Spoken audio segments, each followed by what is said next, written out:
लोहे से बने इस कैंची जैसे उपकरण को ध्यान से देख लीजिए। ये उपकरण भारत को ईसाई मजहब की देन है। नाम है ब्रेस्ट रीपर, यानी तन को काटने वाली कैंची।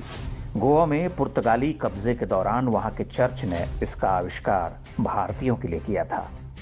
चर्च जिन स्त्रियों को सजा देना चाहता था, उनके स्तन ऐसे ही ब्रेस्ट रीपर से काट लिए जाते थे।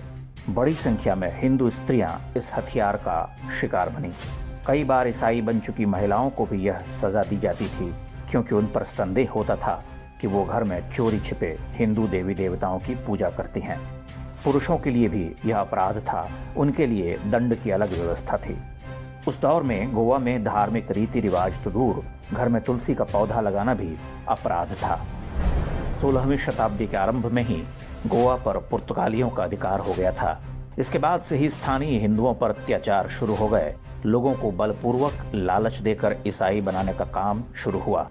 लेकिन वर्ष 1560 में पोप के आदेश पर इंक्विजिशन की शुरुआत हुई। इंक्विजिशन एक तरह की मजहबी अदालत होती है जो उन लोगों को सजा सुनाती है जो चर्च के नियमों का पालन नहीं करते। इसे गोवा इंक्विजिशन के नाम से जानते हैं। वर्ष 1812 यानी 250 साल तक गोवा में रोमन कैथोलिक चर्च ने हिंदुओं पर अत्याचार का जो चक्र चलाया, वैसा उदाहरण विश्व के इतिहास में कहीं और नहीं मिलता। हजारों लोगों का धर्मांतरण कराकर उन्हें ईसाई बना दिया गया। जो लोग चर्च का आदेश नहीं मानते, उनके लिए मौत की सजा तय थी। पुरुषों को टॉर्चर चेंबर में डालकर या जिंदा जलाकर मार दिया जाता था और महिलाओं के लिए इस ब्रेस्ट रीपर का प्रयोग किया जाता था। गोवा इंक्विजिशन के पहले 100 साल में ही 16,000 से अधिक लोग मार दिए गए। बाद के सारे रिकॉर्ड्स वहां के चर्च ने जला दिए।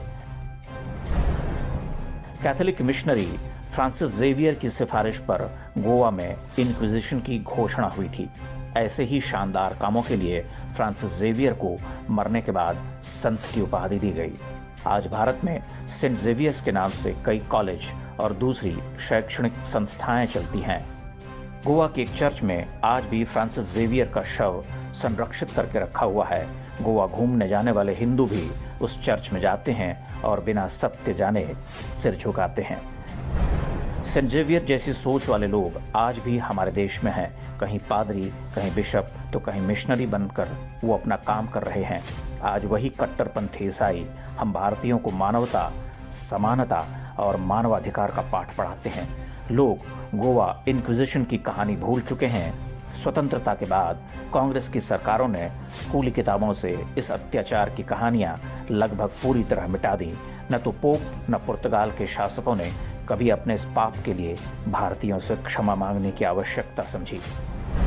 पूरे 250 वर्षों तक किसी धार्मिक समुदाय पर अमानवीय अत्याचारों का ऐसा कोई उदाहरण विश्व इतिहास में नहीं मिलता।